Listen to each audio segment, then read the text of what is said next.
It was just a bit before 4 o'clock in the afternoon.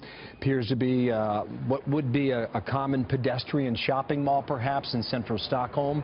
And apparently this truck came to rest at an department store, rather.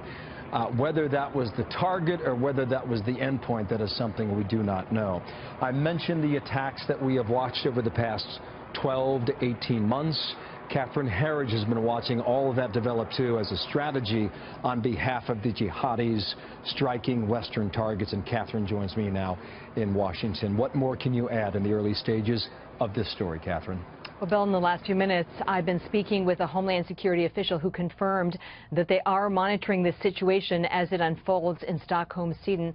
No one has any information at this point that indicates it is terrorism, but the indicators here seem self-evident. The use of a vehicle as a weapon against civilians, and then also these reports of shots fired. If that's correct, it speaks to some level of coordination.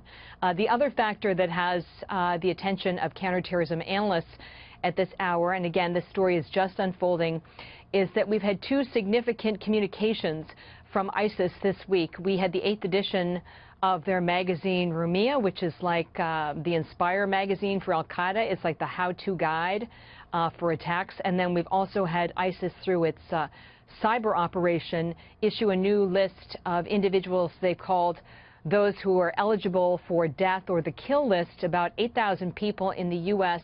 And the UK. So that's certainly in the chatter. Whether it's connected, we do not know at this point, but certainly this event has the attention of Homeland Security here in Washington, and they are monitoring the situation, and they're also going back through their intelligence streams to see what, if anything, may be consistent with what's unfolding in that city, Bill. Yeah, we're watching the image here of this truck, and it's clear that that was its final destination at the department store. But these reports of shots fired, that leads you to think about a few other things, Catherine. Was the person driving the truck armed, or was there a police officer that was alerted, or a security official guarding a store that was alerted that unloaded a gun to try and prevent more casualties or loss of life? Right. Well, what we've seen typically, and I don't want people to draw this conclusion yet because we're really early into this, but what we have typically seen, or the profile in these attacks, is that the individual has hired a rental vehicle or they've hijacked a vehicle, and then they're usually armed, and after they have the site of impact,